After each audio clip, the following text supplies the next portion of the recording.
When I was 21, I transferred to a college in San Francisco. I checked out a room for rent on Craigslist. It was a really nice 2-bedroom apartment. It was cheap rent and close to campus, so it was the ideal spot. The girl who lived there was 29, and her name was Beth. She was tall and wide, and she had jet black hair and wore pale makeup. She seemed nice, although a little bit quiet. But she seemed to like me a lot, and agreed to let me move in. So far, so good. My first night there, we went out for pizza, and that's when I could tell that something was a little bit off with her. Throughout dinner, she kept telling me how much I looked like Shia LaBeouf. I didn't know what to say, so I just shrugged it off with a thanks. I mean, I looked nothing like him, so it just didn't make any sense to me. When we get back home, she asked if I had seen our room yet. I said no, and she took me to go see it. Her walls were covered in posters of Shia LaBeouf. She even had printed out photos of him all over her mirror. She owned all of his movies. I didn't know what to make of it. It was pretty creepy. The whole night she had been saying I looked like him, and now it's obvious to me that she's obsessed with the guy. A few weeks passed, and I never really saw her that much. We didn't spend any time together, really. She would come home from work and practically run to her room. She would spend the whole night in there. She had this really creepy high-pitched giggle, and I would hear her giggling through the walls at night. I would wonder what the hell she could possibly be doing. Occasionally she would come out and talk for about 2 minutes, and she would always be slurring her words. I suspected she was drinking heavily. Sometimes she wouldn't even say anything, and she would just stand in the hallway and watch me in the living room. I would turn and see her, be surprised, and say, "Hello, Beth." Then there would be this long awkward pause, and she would give out her creepy high-pitched giggle. It was uncomfortable being around her. She always gave me the chills. One night I woke up around 2 a.m. because I heard what sounded like the front door being unlocked. I came out of my bedroom, and all the lights were off, but I could still see Beth standing at the front door. She had her face against it, and she was turning the lock back and forth over and over again. Every time she turned the bolt, she mumbled my name. Seeing her standing in the dark and mumbling my name really freaked me out. It doesn't help that she kinda looks like a bigger version of the girl from The Ring. I quietly went back to my room and tried to go to sleep. One night I was watching Gladiator when she stumbled out of her room and turned on the living room light, forcing me to pause the movie, which was a bit annoying. She then asked me if I wanted to hear a story about her ex-boyfriend. It was an uneasy segue into the topic, but I just said sure and then awkwardly sat back to listen to her. 10 minutes into her story, she was so riled up. She was screaming at the top of her lungs about their breakup. I was worried that the neighbors were going to call the cops, and she wasn't listening to me when I was asking her to lower her volume. Amidst all her screaming, one thing she said really freaked me out. She was in such a fit, and she yelled, "I'll slit his fucking throat." That was a big game changer. I suddenly had no idea what this woman was capable of. I realized she was practically a stranger, and everything I had seen was becoming alarmingly disturbing. After a few more minutes, she told me thanks for listening and started doing her weird giggle. I got out of there pretty fast and went to my room to go to sleep. I had a pretty unsettled feeling about being in the house with her, and what's worse is that there's no lock on my bedroom door. I pushed the edge of my dresser in front of it to act as sort of a little barricade. I woke up in the middle of the night to the sound of my dresser scraping across the floor. Beth was pushing the door open. I turned on my light, shouting at her to stop. I could see her through the opening of the door. She was so drunk and had this insane look in her eyes. I pushed the door closed and yelled at her to go to bed. I could hear her walk back to her room, but I could never fall back asleep. The next morning when I went out into the hallway, my heart dropped. I saw one of her steak knives was on the floor by my door. I got goosebumps all over my arms. All I could think about was her saying she would slit that guy's throat. I confronted her about it, and she told me she didn't even remember trying to push my door open. She said she didn't even remember telling me about her ex. I'd had enough. My lease was month to month, so I found a new spot and moved out. About a month after I moved out, she contacted me. I was at the movies, and my phone was off. When I got out, I turned my phone on, and to my shock, I received 40+ text messages that she had sent me over the past 2 hours. They were all just insane texts that ranged from everything between "Hi, how are you?" to "I fucking hate you." It was insane. I didn't respond, and I never heard from her again. I always wondered if I hadn't set my dresser in front of my door, would she have quietly come into my room and slit my throat? It always freaks me out.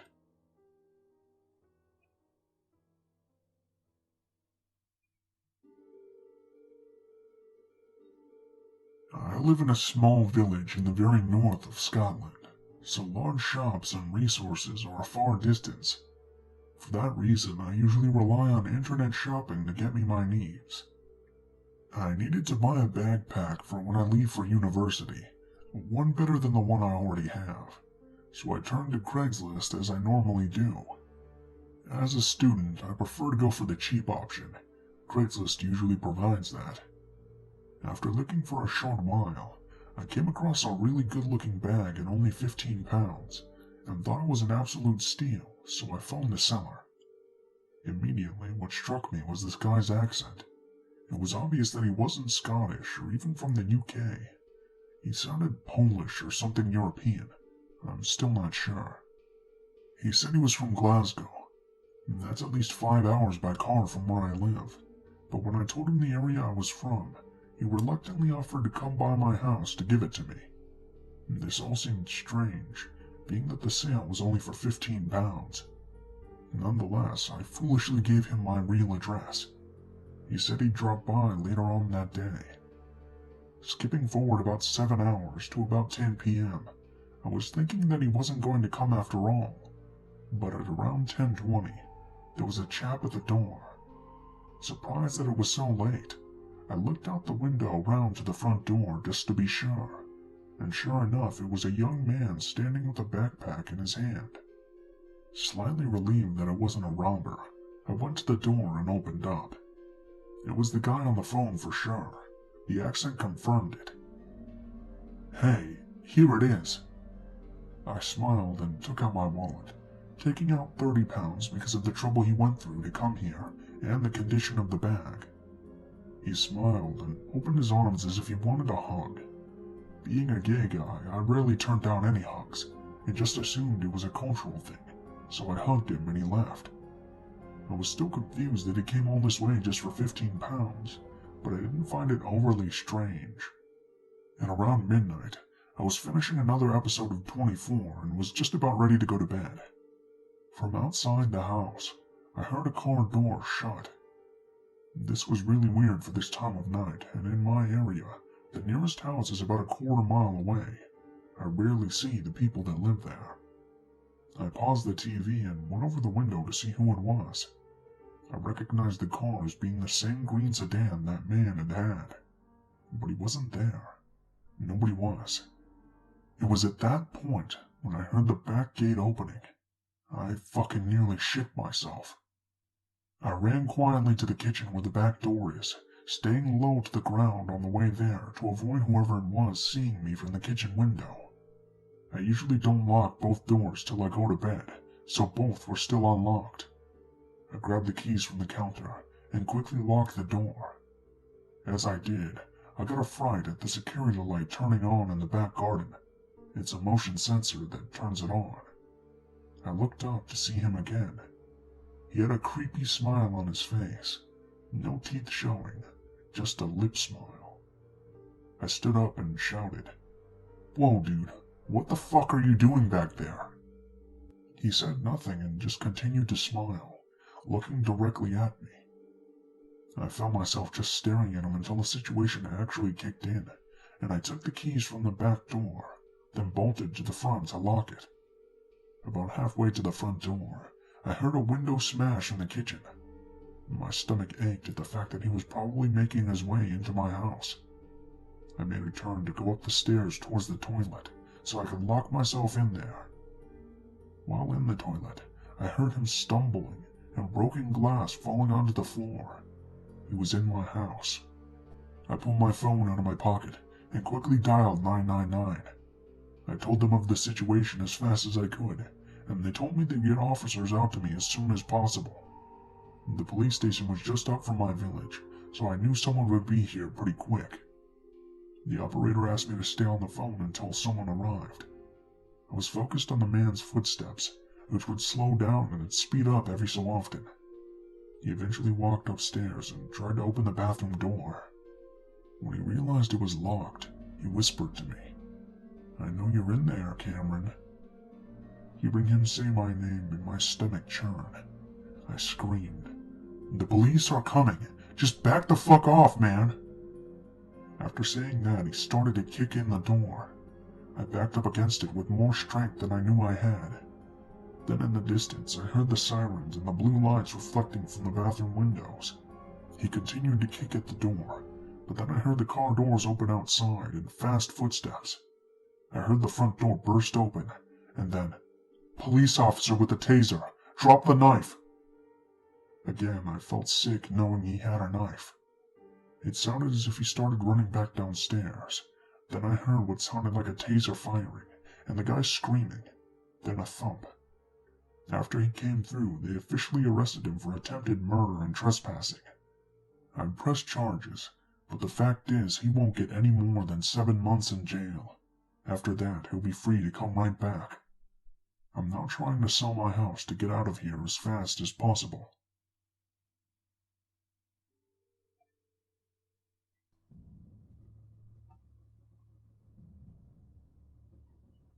Again, like my other posts, I'm no writer or storyteller, so please bear with me. I have a very stable job, and a very good one at that. But sometimes you need a little extra money, right? I'm currently moving into a newer, bigger, and nicer apartment, so I've been putting down payments and using money to move. By no means am I broke, but it's always nice to earn some extra cash.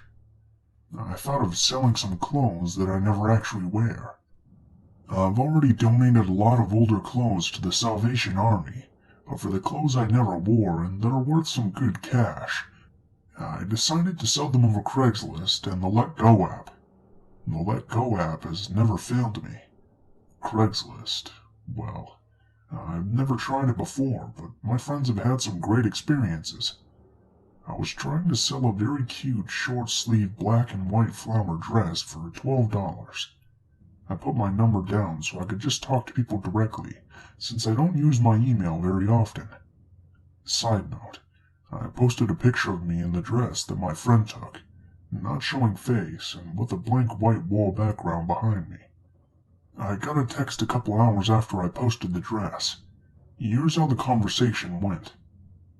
"Hey, I saw your dress on sale. Is it still available?" "Yes, it is." "It's kinda hard to see the dress in the picture you have posted. Do you have any more pictures of you in the dress?" I've sent a picture of the dress on a hanger, one picture close up for detail, and one to see the full dress. "I asked for pictures with it on.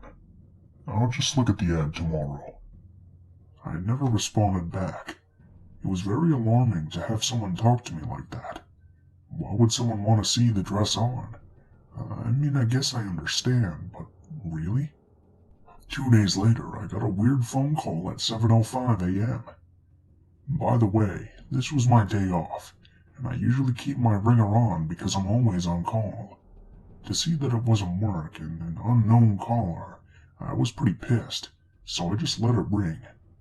They called again right after. I sighed and cleared my throat to answer. "Hello?" A raspy, gargled man's voice answered back to me. "Yes, hello. Are you the one selling the dress?" "I am, yes." "I'm calling for my wife. I have some questions." In my head, I was wondering what he was talking about, but I decided to go with it. "My name is Mark. And yours?" I give him my name, but he fails many times, It almost made me think that I was being prank called. It was pretty frustrating because I told him and spelled my name about 20 times. We get over introductions and he gets into the questioning phase. Is it a thick dress? It is. Can this be worn as a fancy dinner dress? It can be. You can dress it casual or all dressed up. Okay. How tall are you? I'm 5'3". Okay, so my wife's pretty short and around your height. Do you wear a bra with the dress? She can wear it with or without. Mark continues to push if I've ever worn a bra with the dress. I start to get short with my answers. Where are you right now? I feel like I've just woken you up. I decided to lie to cover myself. Yeah, I'm at a friend's currently. A girlfriend's? A friend's. I'm just not home, okay? But did you sleep in the same bed as her? Can we move on? I'm not home right now. His phone cuts out and he calls back a minute later. Sorry, my phone died. So anyways, what size cup are you? Excuse me, I don't really feel comfortable answering that. B or C? You look big-breasted, very gifted. My wife has an ass, do you? I don't want to answer this. You're making me uncomfortable. I'm going to hang up. But does this dress ride up your back? When you walk, does it show your ass? I hung up. He decided to call me over and over, and it's not like he can block his number because his number was unknown. By the 20th call, I answered him to tell him off. Listen, I don't feel like... You know, I know where you live. I want that dress. I hung up and cried. I didn't know what to do. I don't know what to do. I would understand if a guy wants a dress for his own pleasure, sexual or not, but at least tell me and not act like his wife needs one. Does he even have a wife? Why couldn't she call me herself? I don't know. I have so many questions. I'm legit scared, and this number just won't stop calling me. I even got an email that's not related to this about a guy named Mr. Anonymous asking for smelly old flats. Is this normal for Craigslist?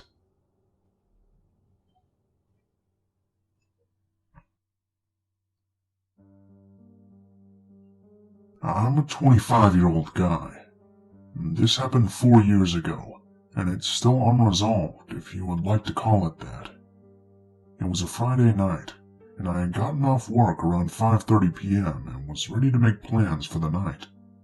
I was recently single, and with asking readers not to judge, I made up for lost time. I had met a few new girls, but most other single girls I knew didn't think my breakup was for real, because my girlfriend and I had been together for such a long time. As the type of people to stay away from clubs, I began to explore online dating. While at home, I start looking at girls near me on Plenty of Fish. For some reason that night, I really wanted to be in the company of a woman, and the hour I had spent with no suitable response began to wear my patience down. I eventually looked at Craigslist and posted a personals ad. Now, I know Craigslist is not the best place to meet people, but at this point I was thinking with my other head, if you know what I mean. I went out for an hour or two, and when I returned, I noticed that I had some responses to my ad. Mostly spam, obvious escorts, and catfish. I may have been desperate, but I wanted someone I felt comfortable with, on a friend and personal level. After weeding out the others, I saw one response that looked legit. I could tell she had read the ad, and it was an actual written response. She even included a few pics, all of which looked pretty normal. She was cute, but didn't look like a model or from a magazine or anything like that. They just looked like selfies she had taken of herself. In hindsight, there was something about this that I didn't catch at first, which is important to the rest of the story. I use a dummy email for Craigslist, and I have it set up that pictures don't download automatically. I learned my lesson after posting an ad for a table and getting a dick pic. However, these pics showed up right away as soon as I opened the email. After some back and forth, I decide that I'll come over. She gives me the address, and I see that it's an apartment building. Even better, as I'm always thinking of safety. I didn't want to go inside some stranger's actual home. I get there and email her that I'm outside. Just give me the exact building and apartment number. She tells me to get out and walk to the courtyard, so she can make sure I'm who I'm saying I am. Understandable. I said I was 5'11". It would be scary on her end if someone 6'5" or something was out there. After seeing that it truly was me, she says she has to tell me something. I'm thinking the worst, and start wondering what it could be. She then tells me, "I'm really a man. I'm sorry." Now I'm pissed, but that washes over immediately, as I just feel played. I'm prepared to just take my loss and quickly head back to my car, when I start getting more emails. He tells me to come in, that he can give me money or cook, or have drinks or whatever. He sounds like he really just wants the company, but I'm not just going to chill with some guy. He then sends one last email that simply says $200, 2 hours, no touching and no sex. It catches my eyes and I walk up to his door. Stupid, I know, but at this point I'm thinking I'll just take his $200, maybe knock over some of his things for tricking me and just leave. My better judgment gets the best of me, thankfully, and about 5 feet from the door I turn around and leave. I decided that this was a sign that I needed to just stay home for the night. I stopped at a 7-Eleven to grab some beer. I get back in my car and start reading through Facebook. All of a sudden I get a Facebook message from someone I don't know, and who I can tell is a fake profile right away, saying, "I'm sorry, can you please come back?" I get upset at the nerve of this guy, and then the air escapes from my throat. How did he get my personal Facebook? I used a fake email that has no ties whatsoever to any of my real accounts. I message him back. "Leave me alone. I'm not interested." The man then threatened me by saying something along the lines of, "You should listen," adding my name and my job. It was listed on my Facebook, but it was my first ever camp job before college, so it didn't really mean much. I told the man to either stop or I was coming back with help to make him. I didn't get any more messages after that. I deleted the Facebook messages, deleted my email account, and went home. 2 days later, when I'm on my computer, I get a Facebook message from the guy that says, "Black shirt." I don't even begin to give the time of day to decipher that, and delete the message. I block the man. 10 seconds later, I come to the realization that I'm wearing a black V-neck. I look at the window as if I'm suspecting someone to be peering inside, when I remember that I'm on the 11th floor of a high-rise building. There's only one way in, and the door has a strong deadbolt lock. Whenever I come in, I quickly close and lock the door due to my pets, so I knew there was no one physically in my place with me. I'm startled, but I just brush it off as a scare tactic. I bet about 6 in 10 guys right now are wearing a black shirt. The man just seemed like a lonely troll, and I'm sure he was doing this to everyone who fell trapped to his Craigslist scheme. I closed my computer and went on with my day. 2 days later, I'm back sitting at my computer per usual, when once again the man messages me. I already know it's going to be nonsense, so I'm going to do a mark as read and delete so he can't see that I read it. I see a partial message that says black and red club. I literally scoot my chair back and stare at my computer. Right behind me, I'm sure reflecting in my screen if the light would have hit it correctly, sat a globe with black water and a red land. A friend got it for me because it was different. I understood right away that this man could access my webcam. I then thought back to my original email. He penetrated my picture firewall, and he somehow tied my fake email to my real name. I'm pretty good with computers, but I'm the first to take note when I'm dealing with someone who is a genius with them. And this man gave off every vibe that he knew what he was doing in the computing world, and maybe even had some hacking skills. I slam it shut and pace around the room, mumbling to myself that I had been so careless to put myself in a position like this. I run to a drawer and scramble for some black electrical tape. I find some and place it over the cam. I'm officially freaked out at this point.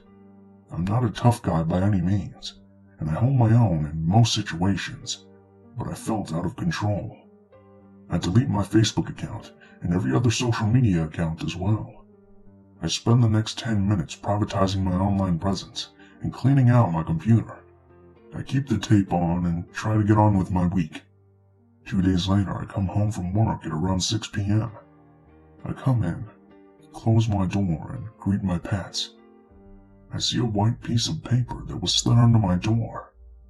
This usually either meant maintenance had a project going on, we were late for rent, or the elevators were broken. We got a lot of those elevator letters. I pick it up and place it on the table as I get my dog to stop jumping on me and put my bag down.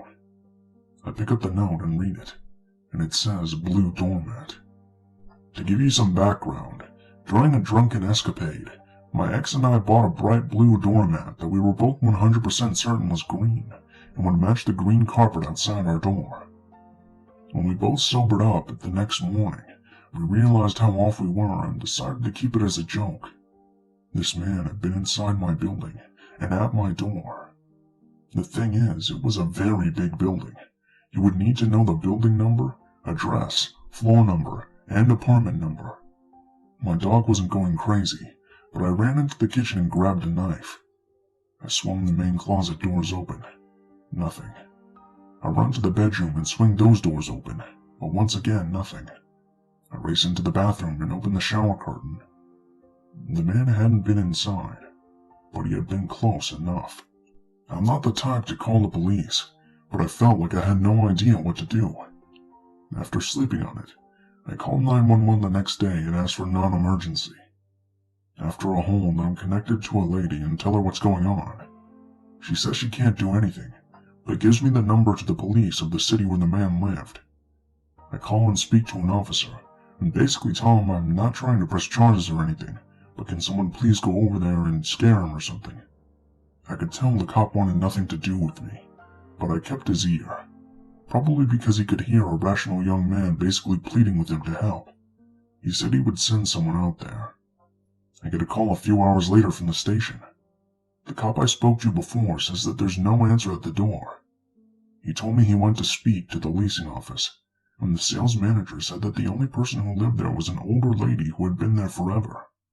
I froze for a moment. The guy wasn't even at that apartment when I came there. I started to think. Was he in a different apartment? Was he waiting in a car? Behind a tree somewhere in the courtyard? I personally think he was somewhere inside a neighboring apartment just watching. However, I had never felt so careless. The cop told me to reactivate my account and wait for another message. I did that for a month or so before shutting it down for good, making another one. I just felt more comfortable that way. I've never had another encounter, and have since moved and gotten a new computer. I got the courage to go up to that apartment twice. The first time I didn't get a response when I knocked. And the second time I was greeted by an older lady similar to what the cop told me. I told her what had happened, and she assured me she had no sons or nephews or anything. She left me with a lecture telling me to be safe. That was 4 years ago. I'm 25 now, and look back at my 21-year-old self. I would never even consider meeting someone online like that now. Please, if it seems sketchy, then it is.